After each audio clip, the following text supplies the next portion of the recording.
dodge this.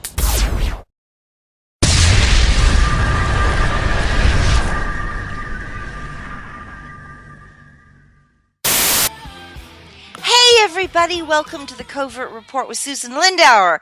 My guest today is Popeye, one of my wonderful fellow hosts from Truth Frequency Radio, and we're having a party today. We are celebrating the sunset of the surveillance metadata collection on the Patriot Act, which, unless the United States Senate and the House of Representatives vote for an extension, will die the death that it desperately deserves. This evening at midnight and at the stroke of 12, we will again be a free people in the United States. Well, almost. You're going to hear why only 1,500 pages are being of the 7,000 pages in the Patriot Act are being sunsetted, but we're all very happy about that. I would like Popeye to know that Popeye's right here with us. How are you doing, Popeye? Good morning, Susan. Good morning. And I wanted to I was telling Popeye about the kind of censorship that I've been facing on Facebook. And I had posted this and posted a notice of my show, and I was watching my feed, so I would my feed on Facebook, so that I would be able to tell Popeye how long the thing lasted.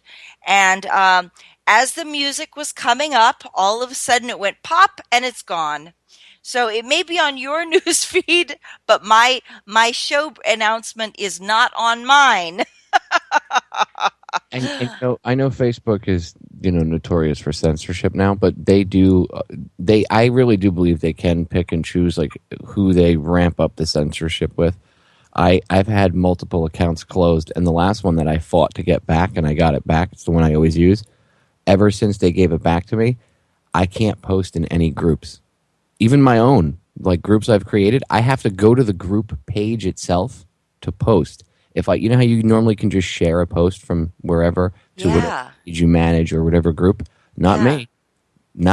I have to go to the group, and it's been like that for like 6 months. So yeah. Wow. Media censorship on Facebook, Susan. Media censorship on Facebook. Yeah, it's completely gone. And it was a nice post. I mean, it just disappeared out of the feed. It just completely. I was watching it get thumbs up, and I was like, "Oh yeah, I'm glad everybody likes it." Now all of a sudden it's gone. It just, I'm like, "Oh good, oh good," and now it's gone. Truth really gets to some people. It really does, and we seem to. I don't know why we think we need the government to to censor us, because we seem to do a pretty good job of doing that ourselves. Well, they get the rest of us to do it to each other, right? Yeah. So we start to censor each other. We start to pick on each other. That's what the whole finger pointing and laughing thing that we're taught in school is, by the way.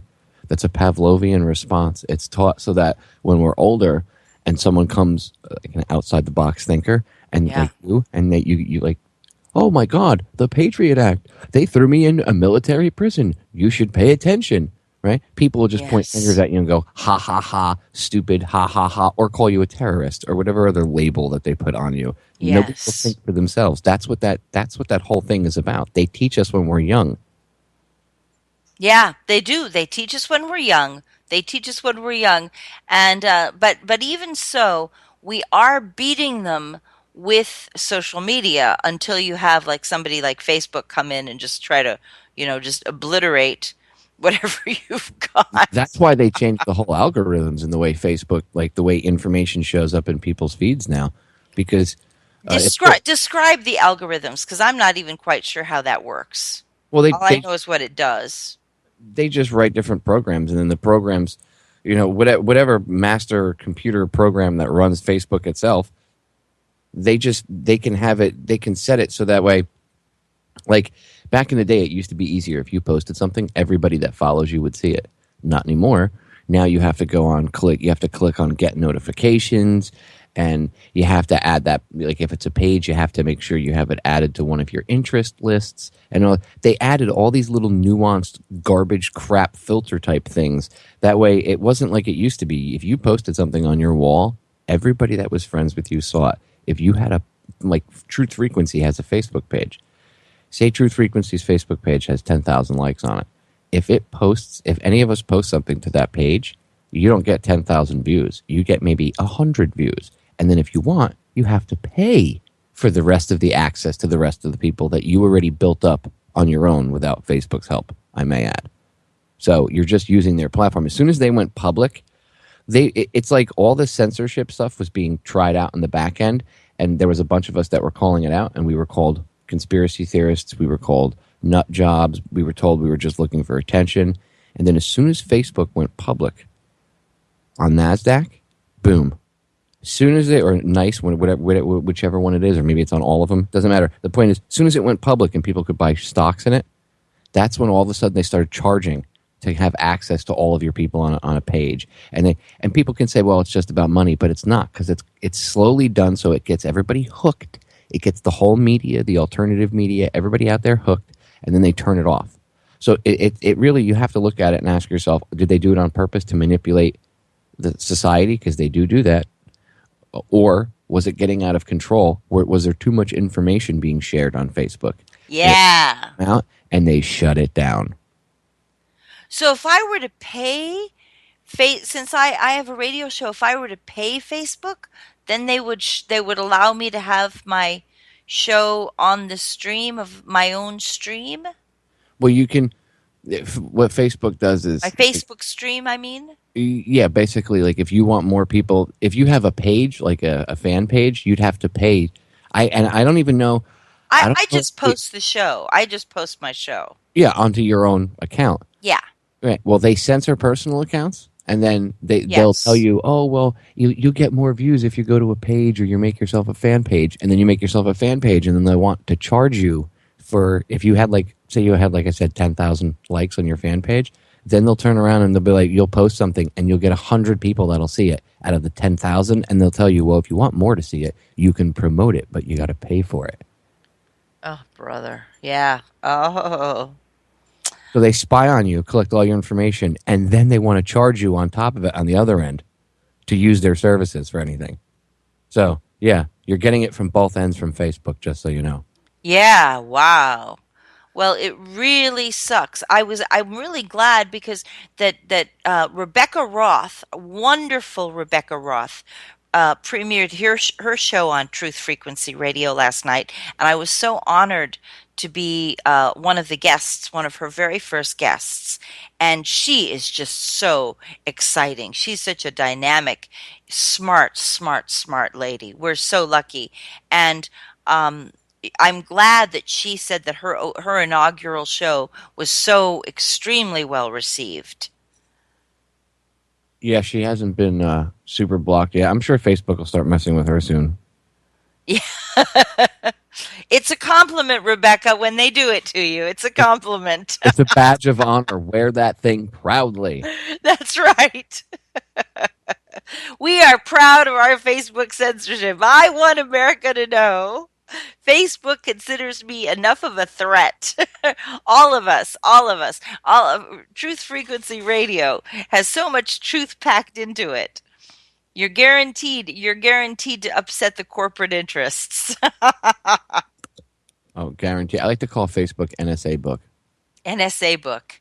Yeah, well, what do you think of what's happening right now with the NSA sunset on some metadata surveillance? It's 11:10 a.m. I guarantee you in the next 13 hours they come up with something. I guarantee they don't let that. Everybody's screaming and clapping. 13 hours, it's over, yay! No, they're not going to let it get to midnight. Are you kidding me? If they do, see, they could. They very well could do it. Okay, they very well could let it expire, right? Which we would hope, but they won't. They won't. They'll rush. Would you expect? They're convening the Senate this morning, today. Would you expect? Not necessarily at this minute, but they're convening in this today. Would you expect them to give up their power? Well, I I think what's wouldn't. going to be, yeah. Well, I think what's going to be interesting is the problem is that there's 7,000 pages in in the Patriot Act, and even if they get out of it on, they cut, but any cut, let's just say they do sunset part of it, they could pick it up on another end because they're always going to have a justification for people who are independent thinkers. We have reached a stage where the whole point of the Patriot Act, and Popeye, you jump in any minute here. The whole point of the Patriot Act is to criminalize dissent. It's not violence. I have to start this show by saying that right when the Patriot Act was first passed, my father came to see me, or he came to visit me in Washington, and we had a prescient fight over the Patriot Act. He had a very like a bang up fight. My father is a Zionist, a Project for a New American Century kind of guy. He's also about 80 years old. He's very old. So, when you have somebody who's really so old, he doesn't adjust his thinking anymore. He's not really capable, and he's stultified in his thinking, and he was pretty much paralyzed and constipated when he was young. So now that he's old, it's even worse. So we have to agree that we have really serious disagreements in our family, but we have fights over politics that would make people think we're going to bring a gun to the table and shoot each other. That's what somebody once said about me, was that they'd seen a Thanksgiving dinner and that their eyes were wide open because they kept expecting it to end up in a gun battle. That's my family. And so, family barbecues in the Lindauer house are and the Card, Platts, Thayer households are really brutal. But we had a fight. We had a really bad fight over the Patriot Act, and my father was insisting. The reason I'm coming to this is that my father was insisting it only affected the foreigners. And he swore up and down because George Bush said so, because all the elite promised that the Patriot Act would never touch an American citizen. I'm taking you back now to when they first passed this law. They first passed it. They assured everyone this does not affect American citizens. No one. Now this is what they said, people. When they first passed it, they said that it would only affect international communications surveillance. Nothing in the bill they promised us. Nothing in the bill allowed any domestic surveillance at all. It only affected foreigners who were having international phone and international email communications, and only, and of those, it wasn't just people calling Mexico. It was the bad guys.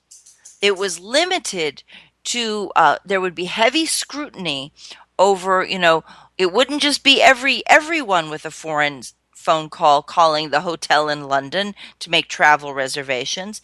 It would only be bad guys and people who were involved in terrorism, violence. Well, now, it turns out that whole story was a lie. And of course now we know from Edward Snowden, and we knew from William Binney, who's a hero of mine, who broke this. But at the time of the Patriot Act, he tried to tell us what was really there, and he paid a terrible price. He talked about PRISM and all of the early metadata collection. But what we've seen is that it makes you wonder, because we were promised, the politicians who are telling us now they're going to sunset it promised that it was never there in the first place. Do you remember that, Popeye? Well, first they tell you it doesn't exist.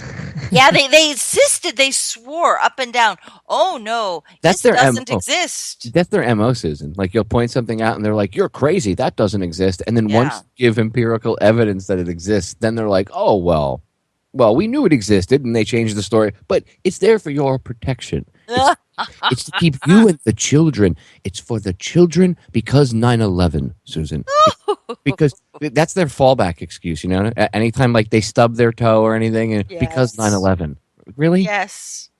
And people fall Yes. for it. People fall right like hook, line, and sinker for it because they believe that myth because of the power of what they did that day, because of the trauma-based mind control event that 9/11 was. They access that compartment in everybody's brain, and they access that little bit of trauma just for that few minutes in that news cycle when ISIS is coming to get you, Al Qaeda is coming to get you, Boko Haram in Africa is coming, terror, terror, fear, terror, terror. Every terror group is going to come over to the United States. First of all, Boko Haram, have you ever seen those guys, ladies and gentlemen? They wouldn't know what a mall looked like. Okay? Do you really think they're going to come over here from Africa? I doubt it. I'm not afraid of people coming over here from foreign countries and bombing us and invading us. You know what I fear? I fear people in $10,000 suits getting their minions to do that and you people giving up your freedom because you're afraid. That's the reality of the situation. Yes. That's what you should be afraid of. Not some schmuck in a ninja outfit who looks like the Foot Clan from the Teenage Mutant Ninja Turtle series coming over here to steal your freedoms. Yeah, that's right. God, you brilliant. Yes, that is exactly right. Yep. That's the truth. But it seems like that they keep, they like you said. I mean, they make up these, like, we're financing ISIS. The Iraqi government has shot down uh, weapons shipments to ISIS fighters to. Didn't they get a British plane a couple months back? They shot Yeah, a British British plane. plane with Westerners in it, including American CIA people in it, uh, and British and Americans. Yes, yes. Big surprise. I say that with the utmost sarcasm, ladies and gentlemen, just so we're all clear. Yeah, yeah. Big surprise that the Iraqis shot down a plane and it contained Western personnel inside of it, including CIA, which were giving guns to ISIS. Oh, big surprise. How much evidence out there? I mean, how many times can it be proven that ISIS is controlled by the CIA? I mean, all the beheading videos, that's all fake. I mean, the mainstream media was talking about the possibility of the videos being faked. When the mainstream is talking about green screening fake beheading videos, I mean, the cat's out of the bag. That's why they hate the internet, Susan. Well, that's right. Yeah, yeah. And I had someone, one of my guests from Libya, was on, and this is when they did that. They allegedly beheaded the 21 Egyptians on the beach, and she did a screen by screen study of it, and she knows the beach, and because she's from Libya, she's from there, and she was able to study the topography and or where the beach where it was supposed to be taking place. Actually, let me rephrase that. And she studied the topography and the climate for that day, the weather reports from Libya for that day when it was supposed to have occurred. And she said that there was absolutely no way that it occurred in Libya at that supposed beach on that supposed day, that the weather reports were completely wrong. And she said that the calm, she said, if people are about to get beheaded, they're not just sitting there calmly,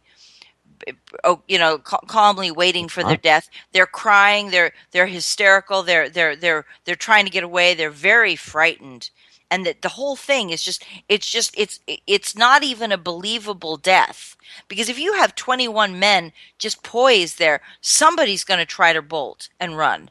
When we saw the Jordanian pilot get burned alive, think about that. I don't know if you actually saw that video, Popeye, but you could see that it was real. He is praying to God. He's very, very frightened. His eyes are raised to heaven, and he's like praying under his breath, looking up to God, and you could and he's doused in, you can see that he is doused in some kind of chemical, or it looks like a deep, deep perspiration.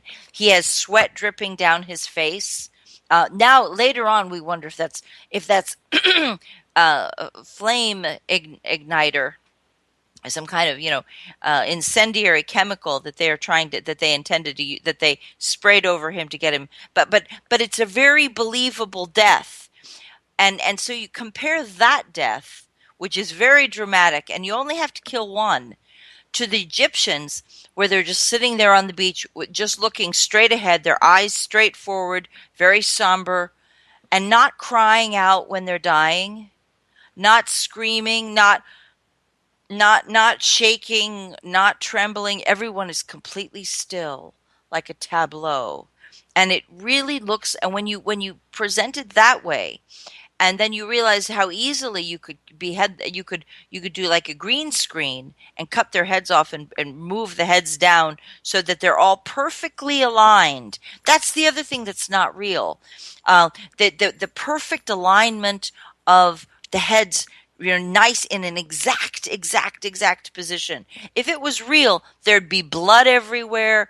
There'd be their face, the dead faces. The dead bodies would have contorted faces with their mouths open and their eyes writhing. And this is not what happens. All of the mouths on the decapitated bodies, they're all closed, and they're somber and serious. Like they died without not one of them died crying out. And Not one of them died in agony, getting his head cut off, hacked off with a knife. Where they're with their, not one of them, and not one of them got sand in their hair. the Well, guys now that realize supposedly when cut their their head off, heads are pushed into the sand, and to get their heads cut off, not one of them screamed, not one of them not one of their mouths opened up. There's no blood, and not and not one of them got sand in their hair. the Now, guys that cut their head off are like 7 feet tall.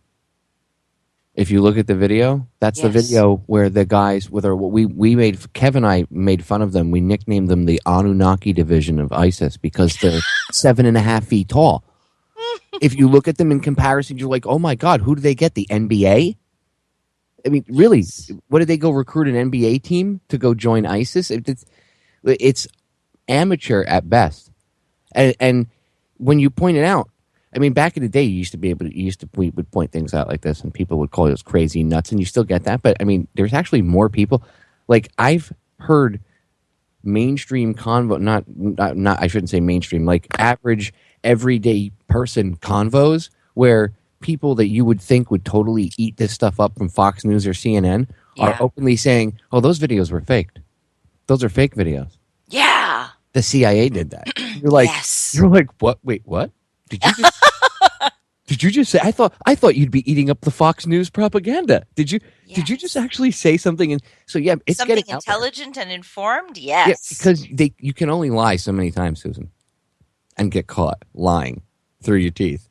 You know, the beauty of this charade that they're pushing, at least on our aspect of it, our end of it, is that they can only keep up the charade for so long until they have to go to ridiculous lengths to continue covering up their lie. Because just like my mom used to tell me, ladies and gentlemen, a lie is a lie, and you forget the details of a lie, and you get caught. That's why these politicians get caught when people like Luke Rudowski or other people confront them on the spot. They don't have a little teleprompter or an aide with them, and they forget, or they say something a little different.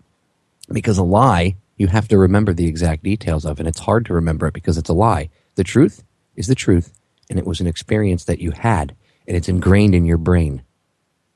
That's right. That's right. And it doesn't change. It doesn't grow. The details of it don't alter. Bingo. Yeah. Bingo for you, Susan. You win the $10,000 prize. Okay. Well, actually, you win the $1 million prize. So, okay, everybody, we're about to go to break. But this is the Covert Report with Susan Lindauer. My guest today, Popeye, my fellow host from Down the Rabbit Hole. And remind everybody what time your show's on. If ever anybody wants to tune in, you guys can listen to me Tuesdays and Thursdays from 7 p.m. to 9 p.m. Eastern Standard, or 4 p.m. to 6 Pacific, which is obviously the same time. I just gave out both because I know we have listeners all over the country, in fact, all over the globe. And by the way, if you're tuned in, get a copy of Susan's book. Seriously, go over to Amazon and purchase a copy of the book. You'll have a better understanding, A, of her and her background, but you'll also have a better understanding of why she dislikes the Patriot Act so much. Well, when we come back after the break, we're going to talk about that because, unfortunately, hopefully, they're going to really do a sunset. But I think Popeye's probably right. But there's a lot more bad stuff still in there. So Tons of bad stuff. Anyway, break sneaking up. Hey everybody, welcome back to the Covert Report with Susan Lindauer. My guest today is Popeye from Down the Rabbit Hole. He is my fellow co-host on Truth Frequency Radio. His show airs Tuesdays and Thursdays from 7 to 9 p.m. Eastern Time. Or is it 7 to 9 or 8 to 10? Nope, 7 to 9. You had 7 it right. to 9, 7 to 9 Eastern, 4 to 6 Pacific Time. And I hope you guys will check him out. He is one of the best radio hosts ever, anywhere. He was instrumental in helping me promote my book, which popped right before the break. He was again helping me promote. And that is Extreme Prejudice, the terrifying story of the Patriot Act and the cover-ups of 9/11 in Iraq. And we're going to talk about some of that stuff today because you got to remember, the Patriot Act is 7,000 pages long, and it is mostly, unfortunately, copied verbatim from the Soviet Criminal Code that established the KGB back in 1926 or 1926, and the Nazi enabling laws that were established in 1934. And so that though no one here in the United States read it before passing the law, in fact, it was just copied chapter and verse, paragraph and page from one criminal code to another. And that is from the Soviet Union. Not Russia, not the modern Gorbachev, Putin Soviet Union, but the old Stalin Soviet Union. And that's where this is coming from. This is a Stalinist law made by our good friend Joseph. He's the one who put this thing together. Then the Nazis copied it, and apparently the Americans needed to copy it.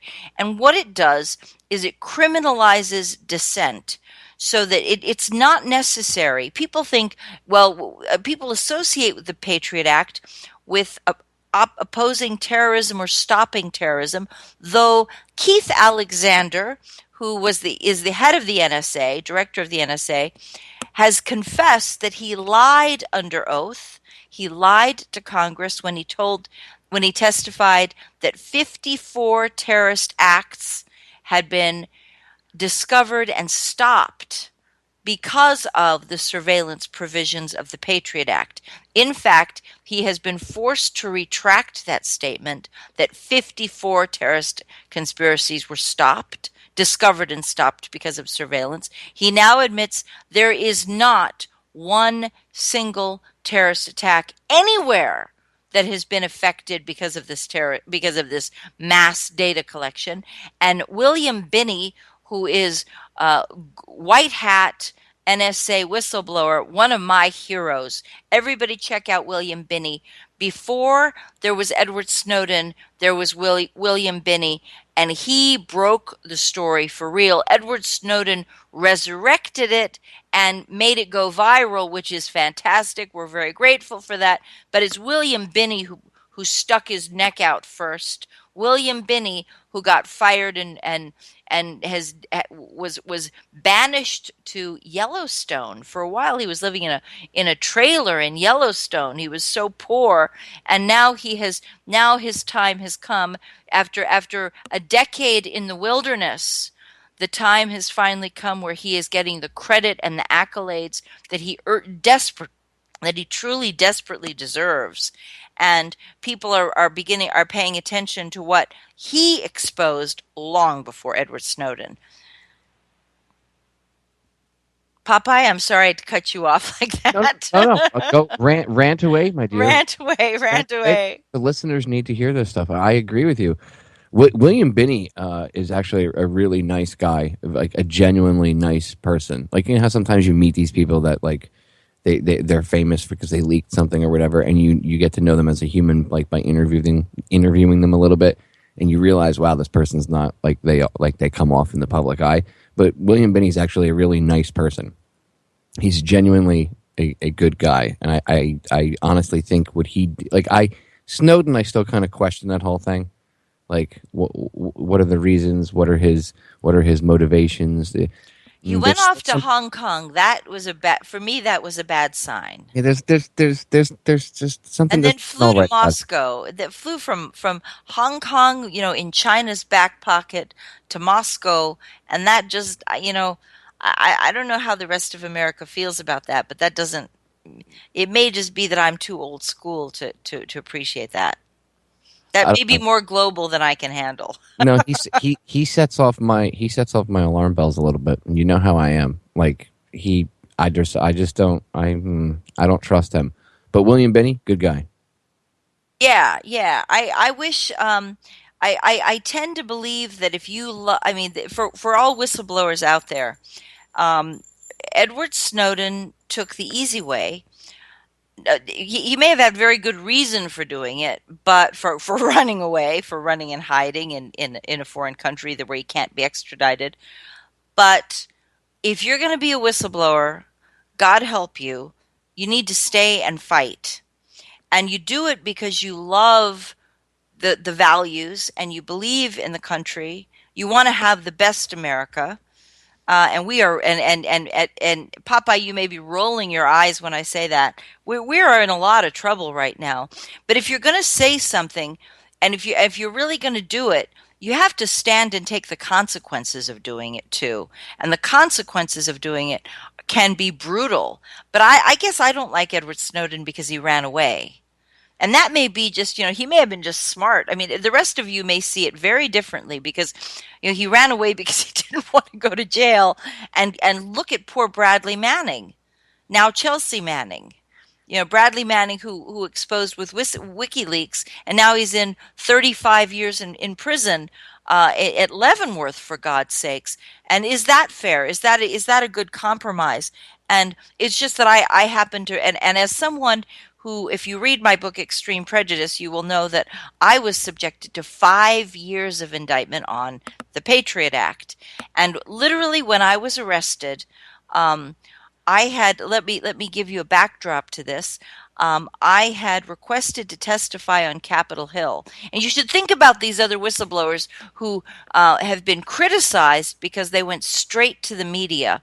Well, I had done it the way that I was the old school way. If you had something to say, you were supposed to take it up to the Hill and request to testify. That is exactly what I had done. But I'd also gone to United for Peace and Justice and a lot of the anti-war groups tied to the Iraq in Washington D.C., tied to demonstrations who were orchestrating the demonstrations in Washington.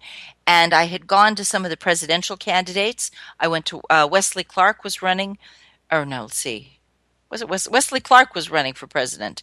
I'd gone to several of them. I'd gone to Bob Graham, who was running for president. I'd gone to John Kerry's people, who was running for president.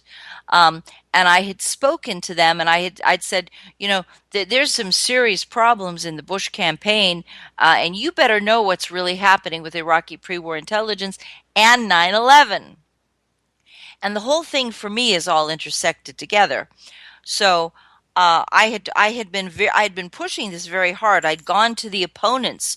I'd gone to George Bush's opponents, and and then I made the fatal decision of asking to testify on Capitol Hill. So it was reaching ahead. We were moving as a true democracy towards accountability of our leaders towards the people.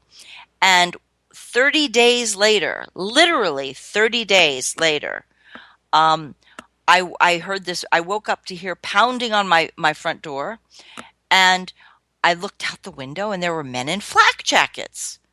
Men in flak jackets in my yard? What are they doing here? They must have come to the wrong house. That was my immediate reaction. Oh, they must be at the wrong house. So I look out the window, and someone had done a warrantless search. Now, in the aftermath, we know that they did warrantless searches on my house. They had broken into the house without a warrant, looking for any evidence that this is on the Patriot Act. This is allowed under the Patriot Act. They said they had come in without any issuing any warrants.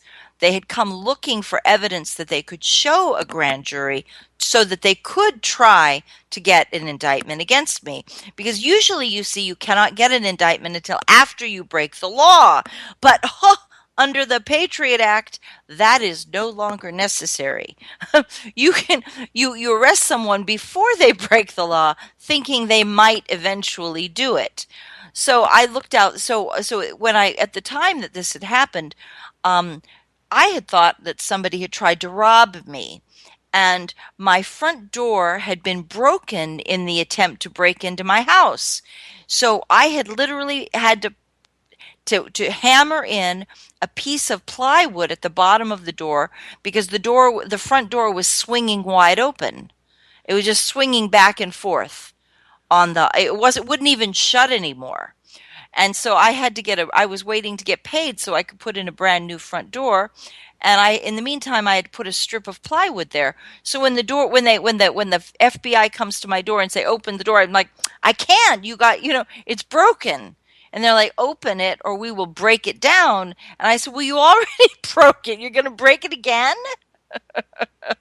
And sure enough, they had to come in through a side door, and then they saw that the door was broken. But when they came in the house, the first thing they said was, Susan Lindauer, we're the FBI.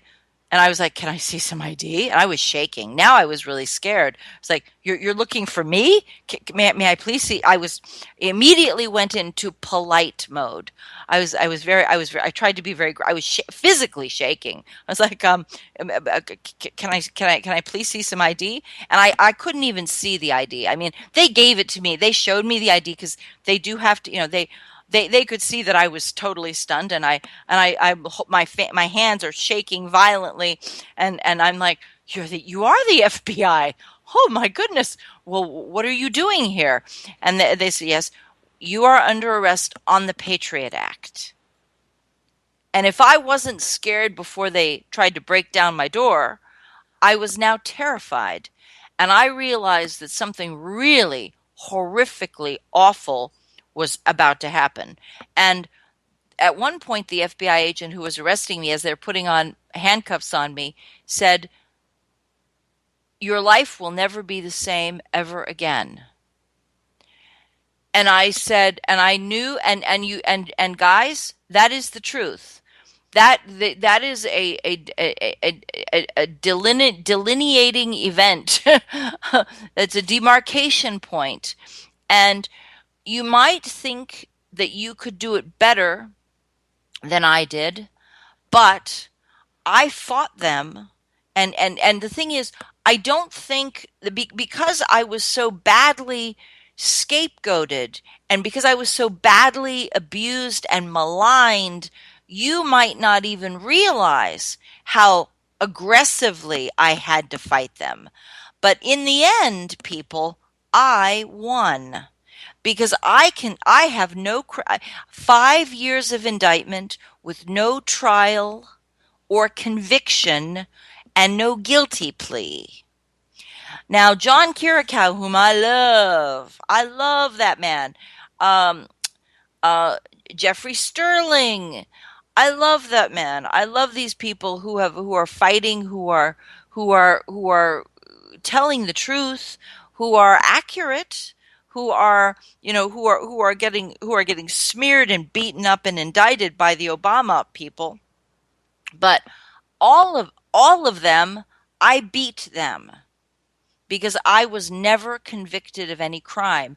I had such an arsenal of truth and knowledge and power on my side that they were so afraid was going to come out. And if you don't, if you have to reach a point where you're not even capable of going to trial, when at that moment you know something is really hinky, what you should be, if a smart person says, what does this individual know that they are so that the government is so threatened by them that they're going to hold them under that person under indictment for 5 years, but they're not ever going to allow any due process of law at all, not even an evidentiary hearing on the to determine whether there might be some merit to the charges or not. You know, the way they treated you when they locked you in the military prison, and then they told your uncle you weren't there, and they played all those games, and you guys had to get the U.S. Marshals involved and everything else.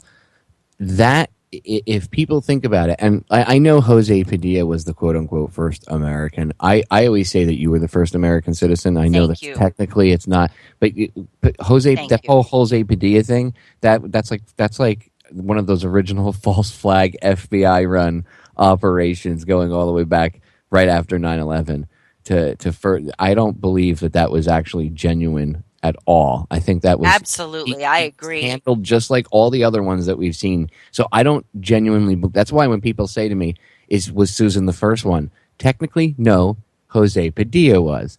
But honestly, I consider you the first American citizen because you were the first like American citizen who was just an American citizen, American born. not working with not working with the or being handled by the feds to be set up. They went after you because you opened your mouth. See, there's a Yes. difference. You went to the steps of Capitol Hill and you were like, "Hello, my name is Susan. I have this bubbly personality. May I sit down and grab your attention for 5 minutes?" And see, that's the problem because of your personality and how you are. They Yes. had to bash you and character assassinate you because if people sit with you and get to talk to you for 5 minutes, they'll be like, "Oh, wow, she's genuine." And they can't have that. They So can't that's why you have were a good that. asset, by the way. I've told you this. The reason why they picked you as an asset, there's multiple reasons. Family lineage, that's how they do things, because Yes. you're your cousin. But they one of the big reasons they picked you is your personality. And they knew that your blonde hair, your smile, and your personality would win over anybody in the Middle East. And where did you get sent as a liaison?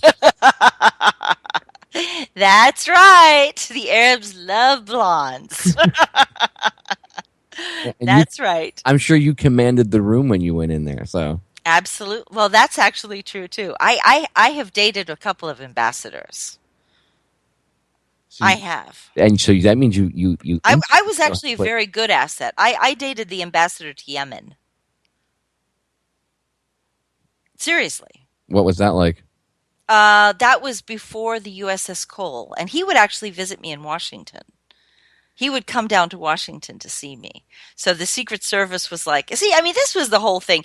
The real story of Susan Lindauer and versus the Wikipedia version or the Facebook is like, God, I don't know what, but the Wikipedia version is just completely this make believe, fantastic denial.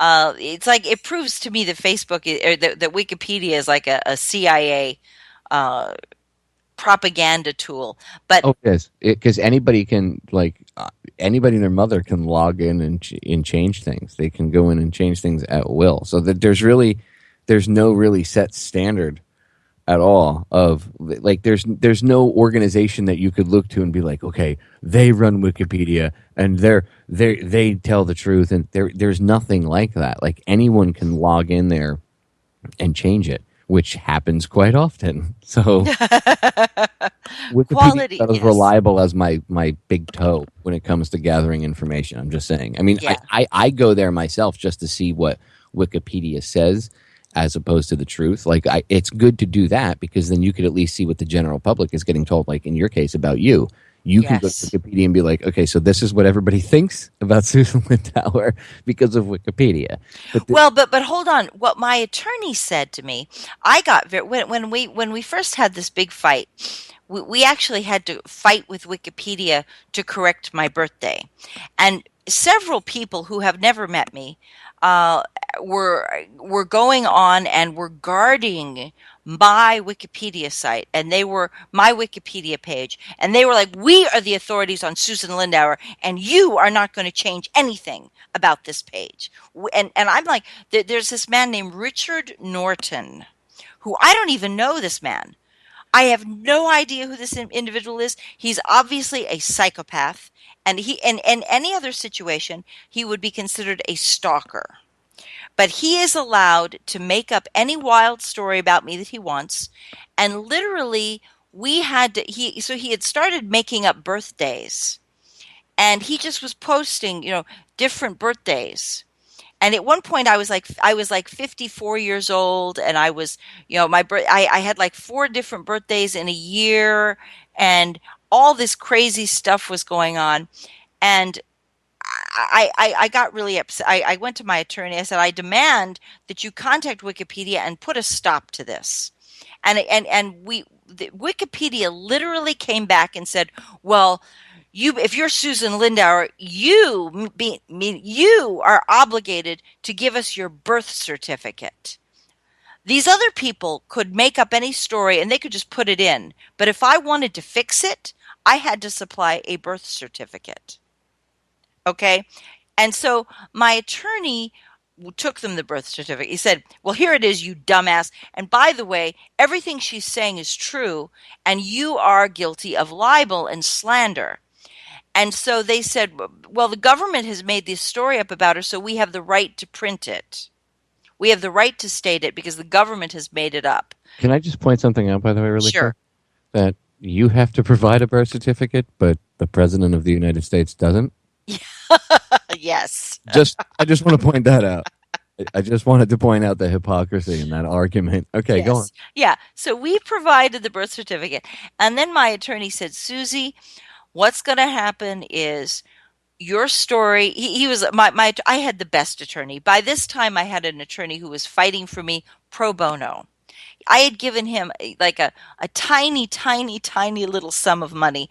I had scraped together every dollar that I had to give him a tiny, like a couple $1,000. It was like just a token of, but by this time, a couple $1,000 for me was like a lifetime savings because I was barely, barely, barely surviving. And I'd already come out of prison. I'd already come out of Carswell, and my reputation was already destroyed completely. And he was going to try to fix it and make the case go away. And but anyway, what was I saying? But he told me that I should leave Wikipedia alone. He said, Susan, I know this hurts you like crazy. This hurts your heart to know that they're saying these terrible things. But he said, trust me, you are not the woman that they're saying on Wikipedia. And anybody who hears you speak, and he said, at that time I was already doing lots of radio, for example, so people could hear my voice. And he said, there's going to come a time, and I was writing my book. So at that point I was starting to write my book, and I was doing lots of radio. And he said, Susan, there's going to come a time where people will hear what they did to you, and they will know that it was an appalling offense, but they won't really believe that it happened because it's such an outrage. It's such a fantastic mockery, a grotesque mockery of everything our country stands for. And Wikipedia will be proof that they really did it to you. Because otherwise everybody's going to say, no, she's saying they did it, but they really didn't. No, they couldn't have done that. It couldn't have been that terrible. The government couldn't be that evil, that malevolent, that malicious, that deceptive. They couldn't really be targeting individuals, could they? And then they'll see Wikipedia and they'll say, wait a minute, the government is printing this stuff about her, and this is the woman, and that's the Wikipedia, and the Wikipedia will be the testament to the corruption of the government. What do you think of that? That's what he said to me. Well, it's happening now. I mean, he was pretty prophetic that people can see, future, right? What? Yeah. How many years ago was that? 4 or 5 years That ago? was just 5 years ago, Okay, 6 years ago, six so years that's ago. pretty prophetic because now 6 years ago, it was like, and that's a long. I mean, I have come, believe it or not.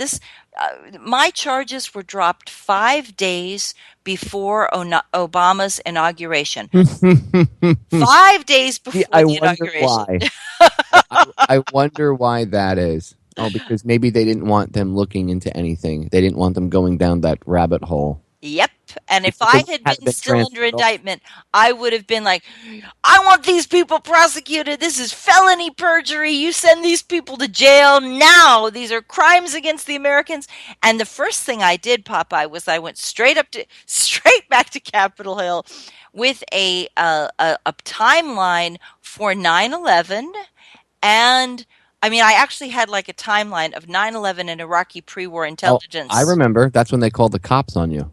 Yes. I Yes. remember we did a segment called Susan Lindauer versus the Capitol Hill Police. Or no, no, wait, was it? Did I title it that, or did I title it the U.S. Oh, I think I titled it the U.S. Congress is afraid of Susan Lindauer. I think that's what I titled it. Because I remember you called me. That's You were right. like, "Can you believe they called the Capitol Hill Police on?" Yes, yes, that's what they did. Can you believe it? Okay, everybody, we're coming up to the break, and this is the Susan Lindauer show, the Covert Report with Susan Lindauer, and my wonderful guest Popeye from Down the Rabbit Hole, and we're talking about Popeye is being a wonderful friend, letting me tell my story about my nightmare on the Patriot Act. So please stay tuned. Get her book, ladies and gentlemen. Extreme Prejudice. Educate yourself. Go to Amazon. Get it. Extreme Prejudice. It's worth it. Hey, everybody, welcome back to the Covert Report with Susan Lindauer and my wonderful guest today, Popeye from Down the Rabbit Hole. And Popeye is sort of acting as a second fiddle to me. Well, I can tell my story of the Patriot Act, and I really appreciate that because this is a day, as you all know, when Congress is fighting. This is a moment where there is a battle royale on Capitol Hill. Two members of the United States House of Representatives have taken the floor of the House to block any effort to extend surveillance of metadata surveillance on the Patriot Act, which is supposed to sunset by midnight tonight. And in the Senate, they're actually calling for a vote to try to bring it through and push it through in the very last moment. I know someone who is meeting Bernie Sanders today, and I guess his meeting is going forward at 11 o'clock as planned. But then Bernie Sanders is jumping on a plane and coming right back to Washington for this vote as well. So it's a tricky thing. We don't know what's going to happen. Popeye thinks that it will continue. That the last minute they will find a way, even if they have to keep it alive for another 30 days. They don't want those poor NSA guys out of a job. Come on, we don't want to increase unemployment in the bureaucracy. We have contracts. Booz Allen Hamilton has $1 billion contract on this thing. The Carlyle Group is counting on that money for their funding operations, for their investment fund, their money market accounts. What they might do is they might pass like a 30-day extension. This is what a lot of times what they do with controversial stuff. They'll pass like a 30-day extension, and then over the course of the next 30 days during regular business, they'll attach the funding and everything else as a secondary on something else. They'll just Yes. throw it on another bill, vote on it, and nobody will be paying attention because the main argument will have been covered and over, at least in their minds. And they know that. They understand the attention Yes. span of the general public won't last Yes. 30 days. That's why they do Yes. things like that. Yes, yes, yes, exactly, exactly. They are very cynical. We are at the end of the United States. We are at a critical moment. And that's why I love Truth Frequency Radio. I love, for all the troubles we have on Facebook and my stuff, Popeye, my stuff is so heavily censored. It gets discouraging because it's like no sooner does my show start than my Facebook announcement is removed. As soon as we have the opening music, boom, it's gone. And it's like, where did it go? I just watched it. I watched it today because I wanted to be able to tell you how quickly it would be pulled, and it didn't even survive the opening credits for the music intro by wonderful Christina Aguilera. Uh, and I wish that we could. It is sometimes daunting to speak truth to power. It really is. Um, we have a brutal government that is deeply afraid, and for very good reason. We have an economy that is careening towards the abyss, and it's going to go down any moment. Um, uh, I think that the Christians have got it all wrong when they hope that there's a rapture. God, I wish there'd be a rapture and take me with you. The aliens will come down, Popeye, and they're going to pull us off into a rapture. Excuse me, can I volunteer to be abducted by aliens? I'm taking the next rocket ship to the moon. Over on the dark side of the moon, and I'm staying at the Reptilian Holiday Inn in the David Icke Suite, and I'm going to be staying up there from now on because at least on the moon, I don't feel so lonely. Here on planet Earth, sometimes I look at my fellow humans and I'm like, really? But honestly, like all kidding aside, humanity isn't that dumb. We've already won, Susan. To be honest with you, humanity's already won. The reason why you see the powers that shouldn't be freaking out and doing the things they're doing is because they realize they're losing power. They're becoming irrelevant. The more people that wake up and take personal responsibility in their lives and stop looking to these D-bags in Washington to save them from everything, the sooner things will change. And they realize that, and that's why they're freaking out. Like Senator J. Rockefeller said, perhaps the internet never should have existed. Oh, Rockefeller said that? He actually said it? A couple years back, he said that when he was still a senator, he was like, that perhaps the internet never should have existed. Yeah, well, gee, why is that? Wow. Why? Because everybody knows your family's a bunch of scumbags? That must be one reason. Wow. Yeah. That's ballsy to say that. I mean, that's like really, that's honest. That's what they really think. That is what they really think. Right? Like, there's a window right into how they actually think. Yeah. And they Perhaps don't the care about us at all. Oh no. my God. They just want their reelection. And what I love is that 2016 is going to be a major turning point for our country. And but Popeye, do you think that people should even vote? I mean, it's like we're at a point For where president? No. for president, I mean, if we have like, it's horrifying to imagine a Bush in the White House. There must never be another Bush in the White House. But I, Hillary Clinton? I'm willing to bet it's going to be Bush Rubio. Either Bush Rubio or Bush Cruz. I don't think they want to deal with Rand Paul. I can't see them trying they might try to bring him on if they wanted to steal votes, but honestly, I think that they're going to.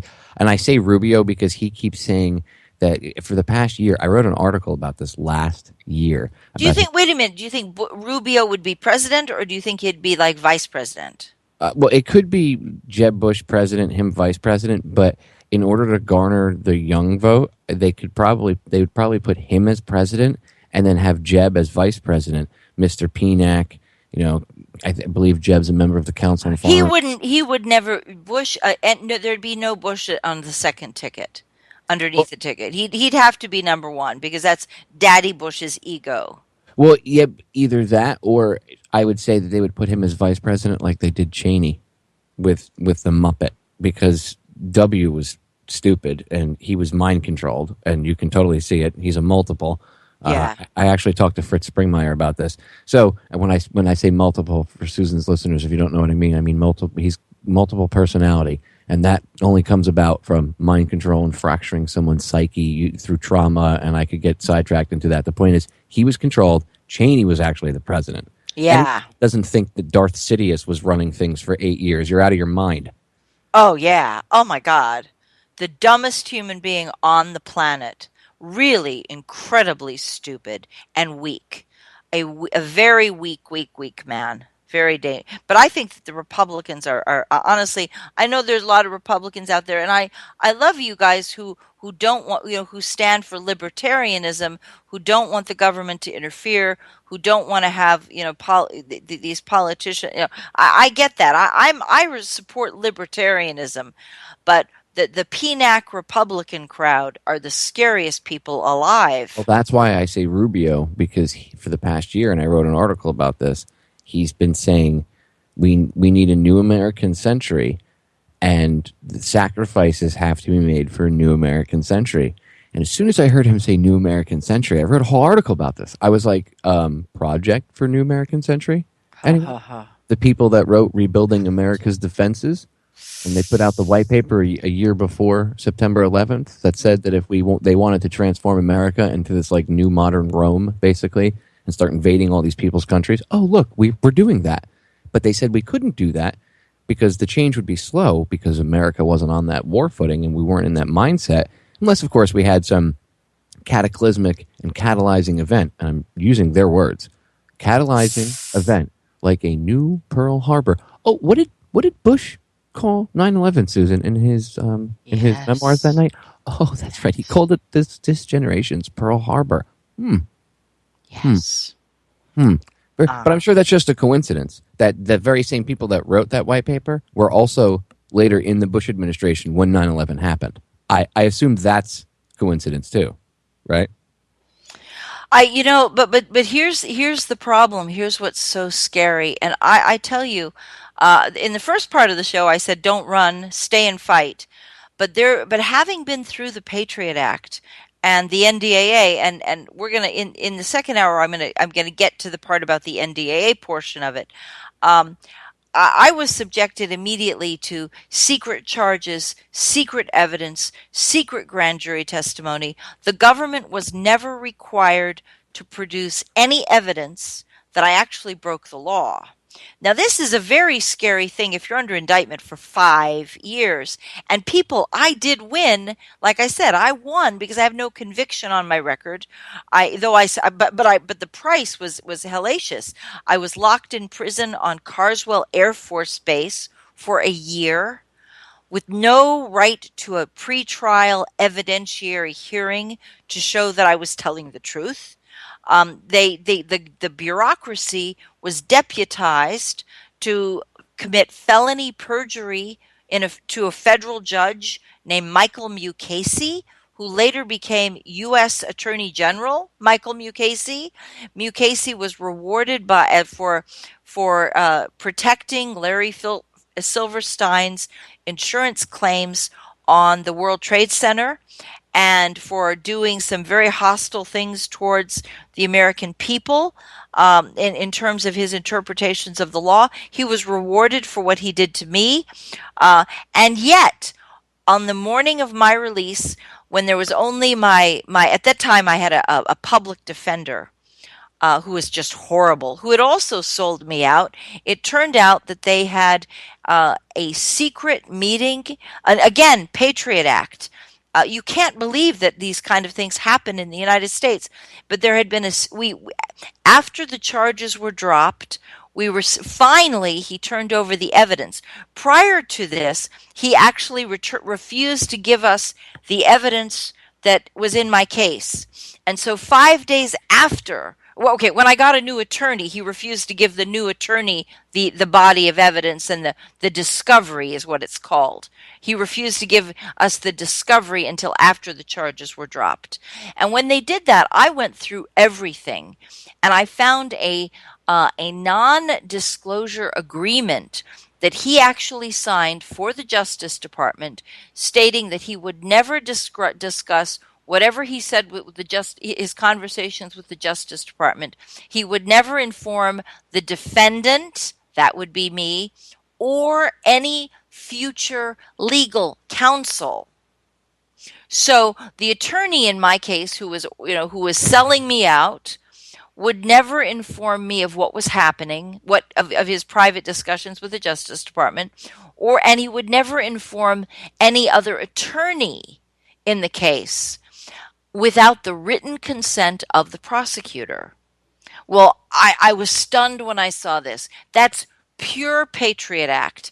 And the thing is, these attorneys are willing to go along with it because if they don't, they get hit with a Lynn Stewart.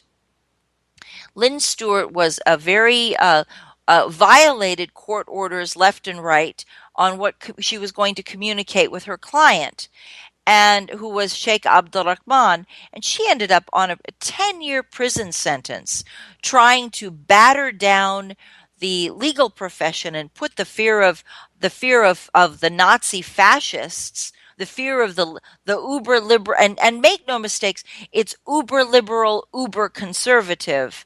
The neoconservatives and the neoliberals who are the most dangerous. It's not just the crazy PNAC crowd. It's the crazy uber liberals who are fighting for Syria, who want to overthrow President Assad in Syria. They're both very dangerous people. But you don't see a Jay Lieberman very often. I have tremendous respect for Jay Lieberman. I have tremendous respect for Stanley Cohen, who took on Israel. Wow. Stanley Cohen's now in jail. Uh, Lynn Stewart got sent to jail. Jay Lieberman is running the appeals for Chelsea Manning, and I have no doubt that he has never broken the law. I consider this man, all of these people, to be individuals of great integrity and strength of character and have good values, who are non-criminal personalities, but they stand for truth and they represent a defendant's only shot at justice, a defendant's only chance to have an unbiased defense. Like I said, after I got out of Carswell, 3 weeks after my release from Carswell, as the fates would have it, I was very blessed to find Brian Shaughnessy. Brian Shaughnessy was at the end of his career, so he was no longer they couldn't take him out.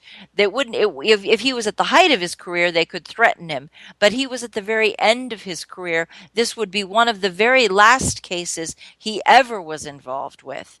And so I benefited enormously from his vast acumen, and he had all the money he needed in life.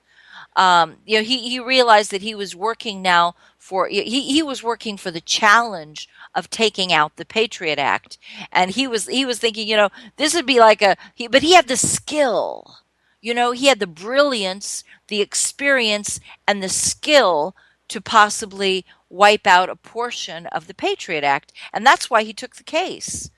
And I was so damn lucky, blessed. I mean, that was like a blessing, a huge blessing. And that stopped them from taking me back into custody. He fought for me. Every month we'd get dragged to New York, and he would say, "Susan, I do not know if you're going to come home or not. The federal marshals are on cue, ready to take you into custody. They are fighting like banshees to take you into custody, but I will fight to the death to stop you from going into custody." And that's exactly what he did. And God bless him, because we were able to stop it, because he said, "We are challenging. You have declared this woman not competent to stand trial, and I can assure you, as her attorney, she is fully capable of assisting me with her defense. Whatever happened before with her other attorney, that is no longer figures in. We reject the court's suspension of Ms. Lindauer's Sixth Amendment rights." This is critical because the Sixth Amendment of the Constitution requires that you will guarantees you the right to a trial within a reasonable amount of time. And by now it was clear the government was just running the clock and absolutely did not want to go into trial.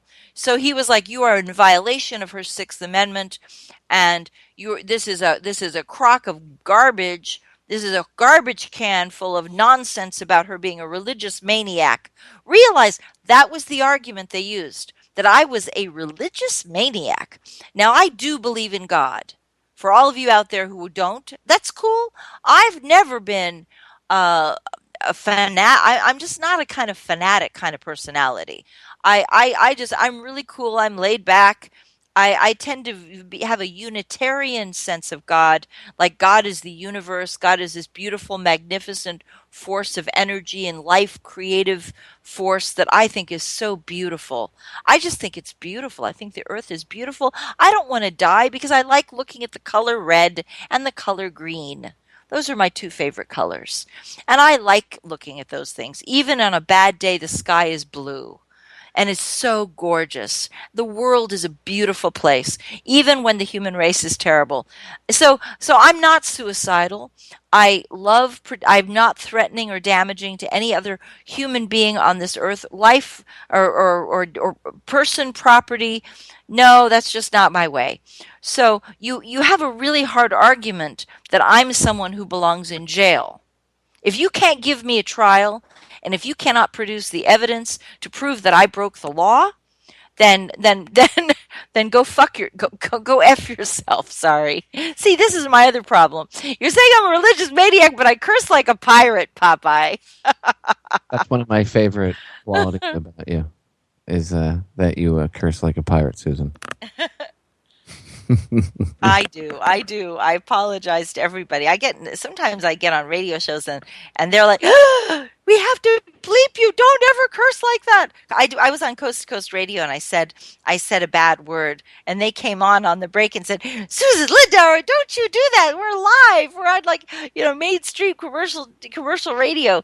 But I guess that the internet radio is a little bit nicer, a little bit softer on that. I'm where I need to be. That's too funny. Oh, I didn't know that happened to you, but it doesn't surprise me.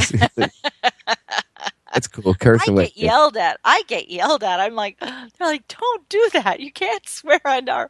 Anyway, so, but thank you for letting me have my little tirade there. And you, Popeye, have we can. Do you think we can beat these people? We already have. That's why they're freaking out, because they realize that they're becoming irrelevant. So every day, more and more people are waking up, and the more retarded things that they do, the more people wake up. So it's like exponentially going to get worse for them. They're going to exponentially freak out more, and people just have to realize their own true power. That's the whole beauty of this. Once people realize their own true power, Susan, the people in Washington become irrelevant. That's why I said I won't vote for president, because you're not really picking the president. It's already been selected, right? We all know how that works. We understand that there's these little secretive organizations like the Council on Foreign Relations, the Trilateral Commission, the Bilderberg Group, all these roundtable groups where things are decided, right? So I don't have any misconceptions that my vote is actually going to count when it comes to president. When it comes to other things, like voting for local stuff and voting on other things does work. But presidents are selected. And honestly, voting for the lesser of two evils is still voting for evil. And I don't vote for evil. Sorry. What we do every day is inherently working against evil. So if I can't come on air and talk to people and then turn around and go to the voting booth and then go ahead and do exactly what I tell people not to. If everybody, can you imagine if nobody voted for president and yet one of them still won? Like, imagine if everybody was like, we're not going to vote. Nobody voted, right? And then somehow these people got like, their numbers were still like, oh my God, it's neck and neck. And you're like, hold on. Can I just be the one to point out the glaringly obvious that none of us voted and yet somehow you got millions and millions of votes? So where'd all those votes come from? Something simple like that would just point out the hypocrisy and the rigging of the vote system. And then people go, but then the whole country would fall apart. We couldn't handle it. No, you see, that's the problem. You think that the people are so stupid in this country that they can't handle things and they have to be handled. And that's where this we have to control things comes from. Okay? That's that mentality. Now, you can argue over which one of those thoughts came first. It's like the chicken or the egg. It doesn't matter. The point is that's the mentality of this. They don't think that you, ladies and gentlemen, are smart enough. They don't have confidence in you. Okay? Honestly, I have confidence in you. I don't think you're stupid. Okay? I know your true potential if you access it. You have to pay attention to it. Yes. You have to realize it in yourselves. And that's what they're afraid of, because people are doing that, Susan. And the powers that shouldn't be are freaking out. And that's why they have to pass new laws all the time and make everything under the sun illegal. Any new innovations, oh, that has to be illegal. I mean, it's getting to the point where it's just blatantly obvious that they want to control everything. And we need to realize that we don't need them to control things. You don't need the government to wipe your rear end or tell you what to do. Look, really quick, because I know the break's coming up in like 2 minutes. One of the things I learned on my road trip, okay, I was out at the Grand Canyon. And at the Grand Canyon, the one place that the federal it's a federal park. You would expect the federal government to have railings up there, right? No, there are none. There are no railings at the Grand Canyon, except if they have like a man-made observation platform they built. Then there's railings on that, but there's no railings at the cliff. There's just a sign. Hey, and the first line of the sign says, the first line on the sign says, "People die here." Okay, and it's in 4 different languages. So that's the government's warning at the Grand Canyon. Yet in every other aspect of your life, they want to control. So when I was at the canyon, it was like this meme. I realized it's like, oh my God, the one place that you would expect the government to take care of you at a federal park at the edge of a cliff, they don't even put a railing. They expect you to take what? Personal responsibility. So if they expect you to take personal responsibility and not do something as common sense as fall off a cliff or not mess around near the edge of the cliff, right? How come they can't let you have that same personal responsibility in the rest of your life? Now, for you, not only should you ponder that question, you should also ponder this as we go to break. Okay? If you can have the personal responsibility to not fall off the cliff, ladies and gentlemen, don't you think you can have the personal responsibility to do other things too, and you don't need the government to take care of you like a nanny? Bingo. Bingo. Yeah. There Freedom. you go.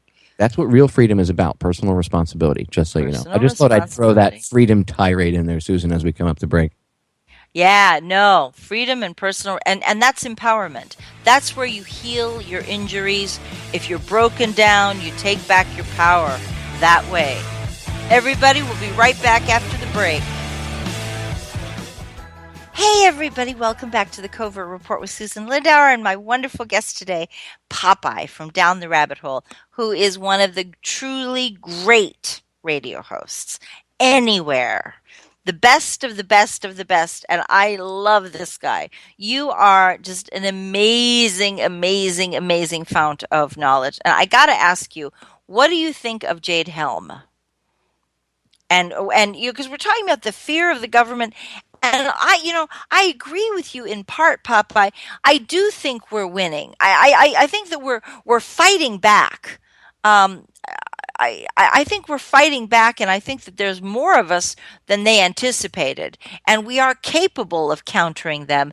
I'm really proud of us that we've kept 9/11 truth alive, and that we're permeating the culture and permeating the consciousness of the people. On the last 9/11 anniversary, I was going to do a radio show on 9/11, and I had a contractor, a Peruvian contractor, completely illiterate, just a handyman guy. And I told him I did a radio show, and he said, 9/11 was an inside job. And I was like, whoa, all over the world, truth is spreading, and you don't have to be hyper educated. You don't have to be, the smartest of the people. You can just be an ordinary person, and we're reaching it. We've got that critical mass of power that behind us. So I agree with you on that, but I do fear something like Jade Helm. So tell me what you think of Jade Helm. Well, yes, there's military exercises going on. I think Jade Helm is a twofold thing. It's more of a psychological operation than anything else. And for people to understand, when the true understanding of psychological operations doesn't mean that they're just playing with your mind. In order to play with your mind, they have to actually do physical things. Okay? Now, I think it's a twofold thing. One, I think it's to get the troops used to doing operations on American soil and training to do so. It's getting that implanted. It's programming that into their human computer biological brains, their biological computer brains. That's what we are. Humans are biological computers. Okay, So they're being programmed on that aspect. That's one level of the psychological operation, and that includes all of their physical training. Okay, the other side of it is the psychological operation against the general public, and that's to ramp up fear. That's to get the general public used to seeing troops on the streets, and it's also to help ramp up fear. But I think there's a side caveat to that. I understand how the military works. You do too. They monitor their enemies. They test for weaknesses. They probe them. And I honestly think that they've finally taken into account the alternative media. And part of the Jade Helm stuff, and that's why you've only seen them come out in the beginning, quote unquote, trying to shut it down. And then they haven't really come out since. Maybe there's articles once in a while written by people in the media, but or mainstreamy media. But there's really, you haven't seen the government really come out on like CNN or MSNBC, and you haven't seen them really cover this. They only came out in the beginning a little bit and then stopped. It kind of stirred the pot up a little bit. It was like poking the hornet's nest, and then they stopped. Well, I'm sure people would think that they stopped on, they just didn't want to draw any more attention, and they addressed it, and that's it. No, that's part of the psychological operation. They kick the hornet's nest a little bit, and then step back and watch everything go nuts. And what happens? What have you seen? I've seen all sorts of wild speculation on what Jade Helm is, but I actually haven't seen any real information on what Jade Helm is, right? That's part of the psychological operation. They're testing the alternative media. They're testing our perimeter. They're checking our defenses. They're understanding how we work. Ladies and gentlemen, this is what they do. They're observing us. They're figuring us out. Don't you get it? There's more to it. It's like people watching. Oh, yeah. That's brilliant. Well, that's what they're doing, and they're testing the waters, and people are freaking out and writing articles. And then what they do is, once they see how we operate, they can play off that, and they do this in real time. This is what you would do in a military operation. So they do it in real time. It's not like they gather the intelligence and go sit for months. They have people that do that, but they're also responding in real time to it. So you'll have people that write off and some of the stuff that's out there is disinfo too. Remember that, there's always that.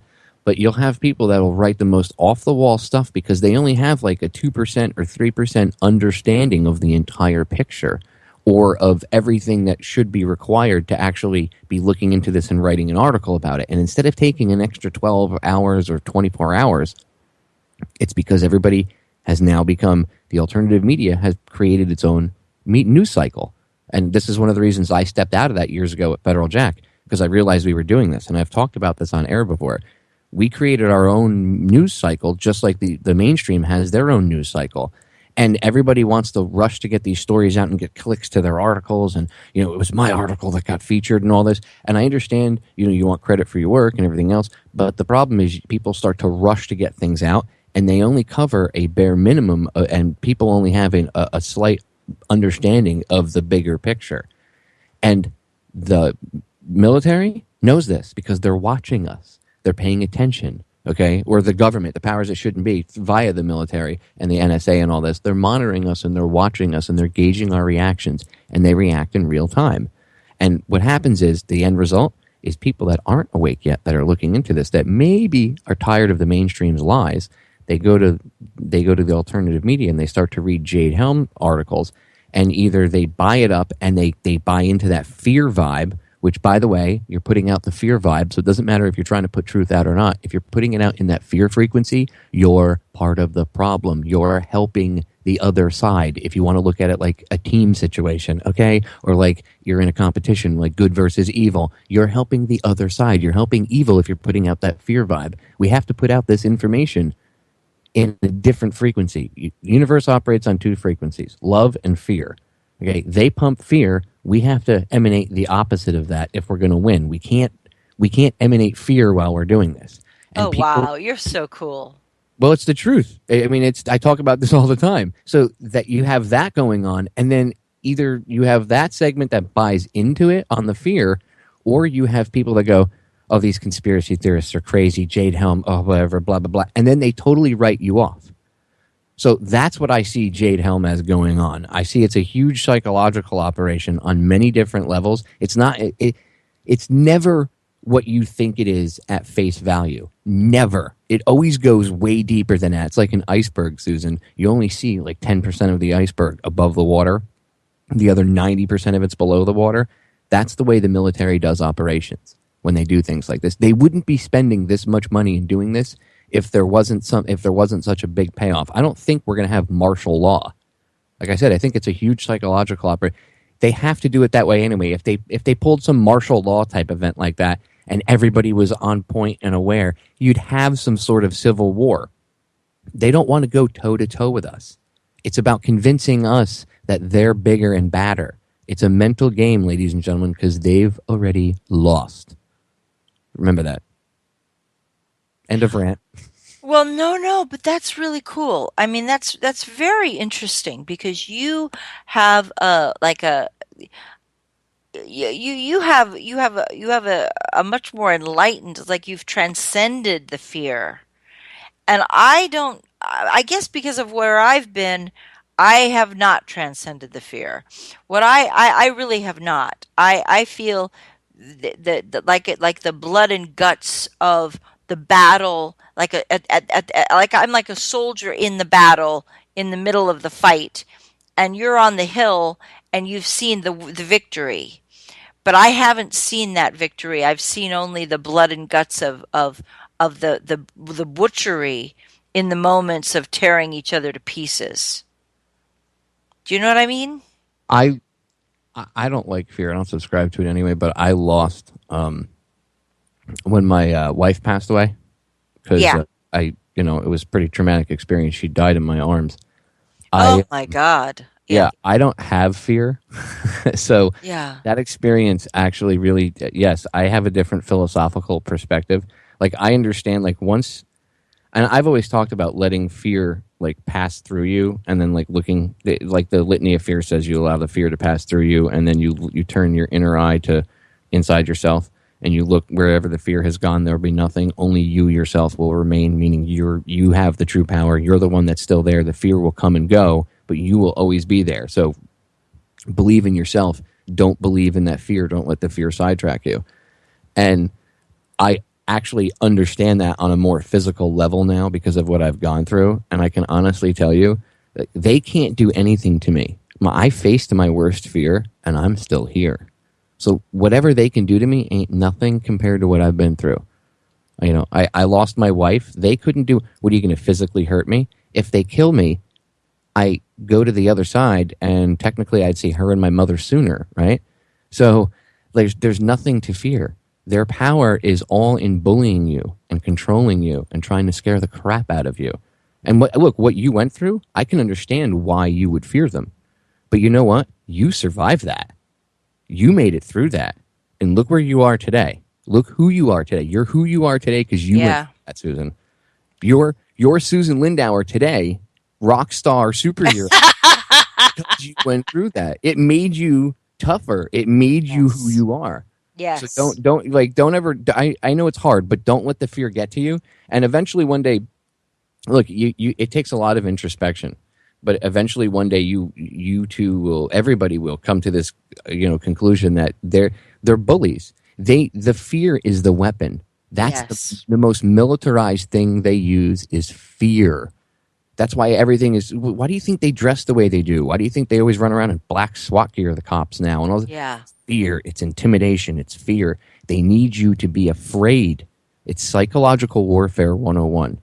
Well, the problem for them is that in a fight or flight mode, I stay and I fight. And I battle and I battle and I battle and I'm not, if you wanted to mess with me, then you'd have a then I would tie you up in a fight that just wouldn't end. That would be the reverse side of the fear, is that I don't respect them anymore. I no longer, the trust is gone in the worst possible way.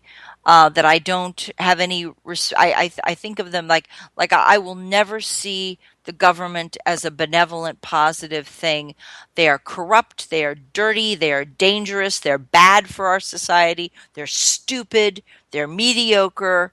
um it's too late for them ever to come back and say, no, we're the good guys. No, you're not. You're never going to be the good guys again. And, I respect the fact that I really do respect the fact that you say that you don't have fear, but I do feel like it's like you're up on the hill, but you're not on the hill because you're also right in the middle of the battle too. And I think that's really cool that you have that Zen samurai because you're right in the middle of the battle. You're right there too. But it's a Zen samurai, and I don't have that yet. I am the blood and guts fighter, street fighter, battle, battle, battle, hard hitting, and um, we are. I'm. What is the art of war is at play here. I think. Yeah, people need to read that book to understand the games that they play and the things that they do. And I'm not just saying that as hyperbole. When I tell you to read a book, I actually mean it. Turn off the television. You don't need to pay attention to Netflix or Hulu or the garbage that's out there. Turn off for 15 minutes, okay, and go read a book. Go read Susan's book. Go read The Art of War by Sun Tzu. You really want to understand. It's over 5,000 years old, okay, The Art of War. Go read it. You'll learn a few things. Our military uses it to this day. Our government uses it to this day. They apply the techniques in there to how they deal with us on a daily basis. You should ask yourself why they deal with us and treat us the way they do. You know how you can tell the level of respect that someone has for you? The way they speak to you. How does the government speak to us, Susan? Like children. Well, they don't speak to us at all anymore. When I go, I'll tell you something. Because I live in Washington, I am seeing. I've lived here for 25 years. 25 years. I'm an old lady in that sense, and most people will leave Washington after about 5 years, and if you stay after 7 years, you're considered a lifer. And I am at this stage a lifer, and I've seen Washington change, and I've been up to Capitol Hill so many times. And visit, because when I do something, I don't just pick up the telephone. I just go down to the office and show up at their door, and I look them in the eye. And that's, I think, also part of the fear factor is that we're seeing them change. And I even worked on Capitol Hill. And when I was young and I worked on Capitol Hill, there was a much greater. First of all, it used to be that most Capitol Hill staffers, believe this or not, this is a true fact, 24 years old. You think that they're older people. They're not. They're right out of college. And so you have these lobbyists who are railroading the little legislative assistants, and you and I are thinking, "Oh, well they've got to be mature people." No, they're recent college graduates. 24 years old is the average age of a legislative staffer. They have nothing, no life experience, nothing. And so when you go in, there's been a change over time that there is now palpable fear on the Capitol everywhere. Very serious, quiet. They look extremely unhappy in the elevators. If you see them walking in the hallway, people used to be smiling and confident and mature. Now they realize that it is sinking in. They are the most hated, despised, reviled, loathed people on the planet. And we're not giving, and here's the best part of it, guys. It used to be that we were giving them a lot of money, like in campaign donations. Now no one will give them anything. They're desperately pumping us for cash because that's how they get rich on Capitol Hill, is through their campaign war chests, which then they transfer over to themselves, and they go in with no money at all, and they come out with millions of dollars, like Denny Hastert came out with millions of dollars in his campaign war chest. But now that's changing because they don't really care about our votes, because they've thought that they've believed that we could be pulled either way, and we would just do whatever the money told them to do. But now they're not even getting the money. And that's the real pain for them. Now they're really feeling it, because not only, they didn't care when we didn't vote for them. That, if people don't vote, it doesn't matter to them, because they really doesn't. But if they're not getting money, that's when they care.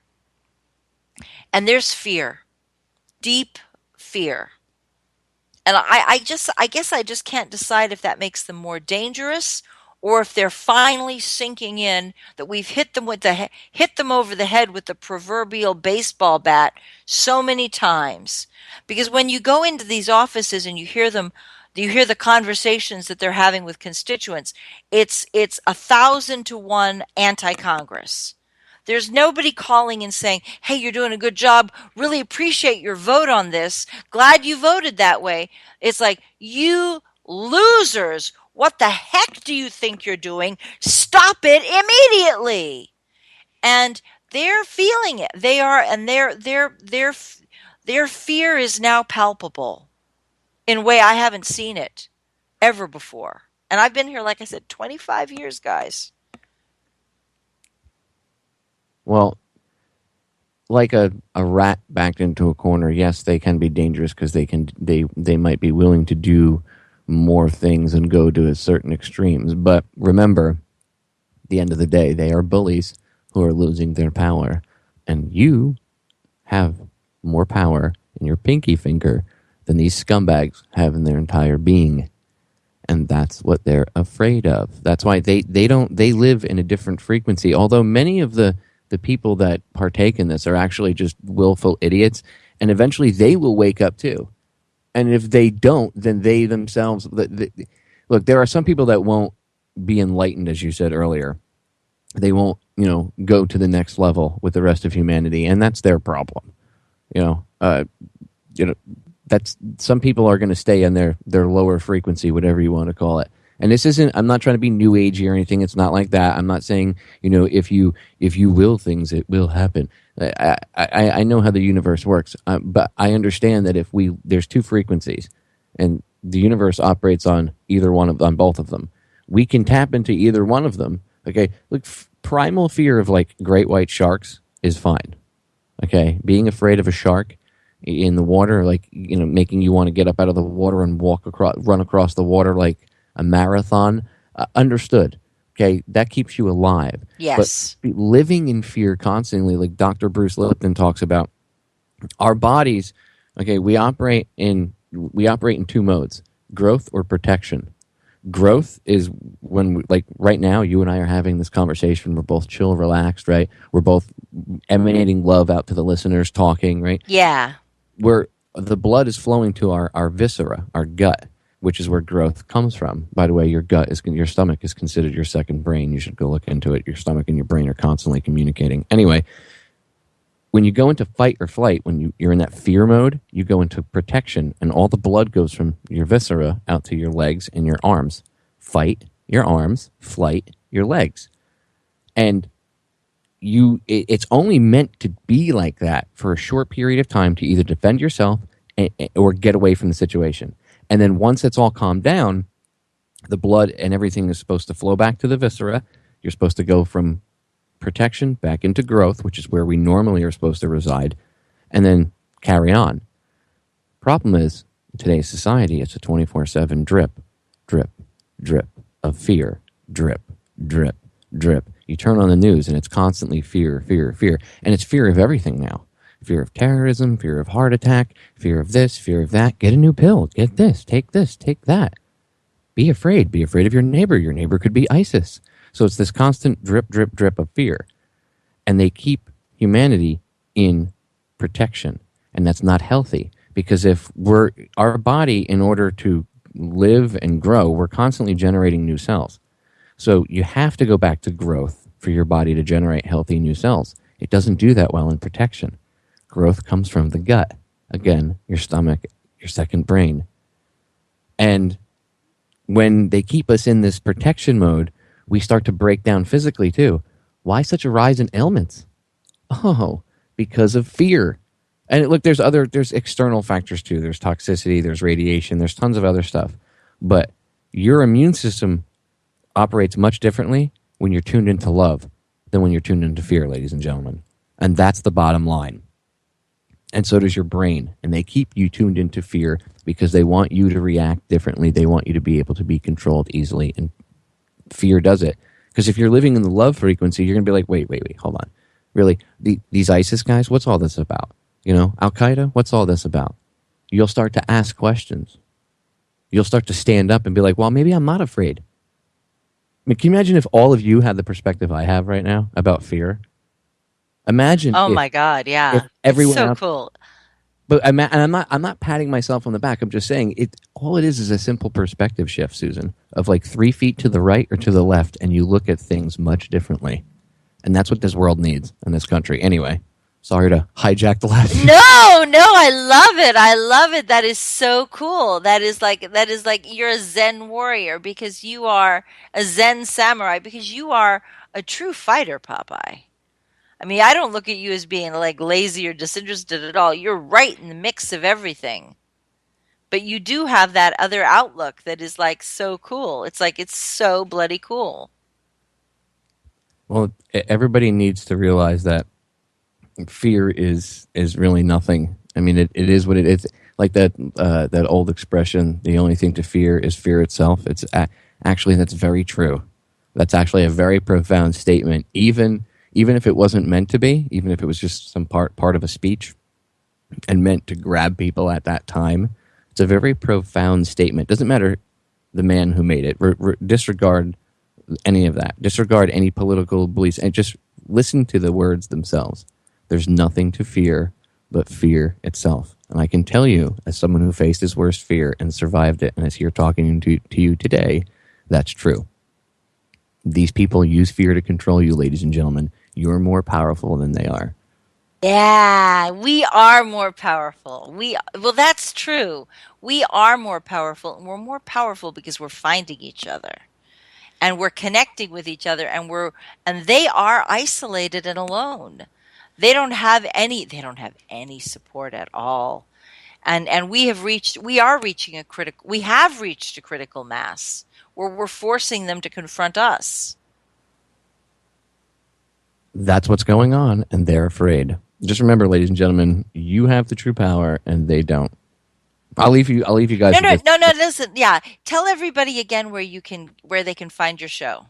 Okay. And what times? Yeah, we because I know the break's coming up. You guys can listen to my show 7 to 9 p.m. here on Truth Frequency, 7 to 9 Eastern Standard, or 4 to 6 Pacific, Tuesday and Thursdays. And if you want to hear all my shows I've ever done and all the interviews I've ever done with Susan, go over to popeyeradio.com. That's my free download section. And I'll leave you guys with this. Susan, A, thank you for having me on. And B, ladies and gentlemen, as I say in my show, the solutions to our problems are an inside job. The solutions are an inside job. We got to do it ourselves. And we are, guys. We're good. Popeye, I love you. You are so cool. The coolest radio host in America today on the quote alternative media. Popeye, thank you for joining me.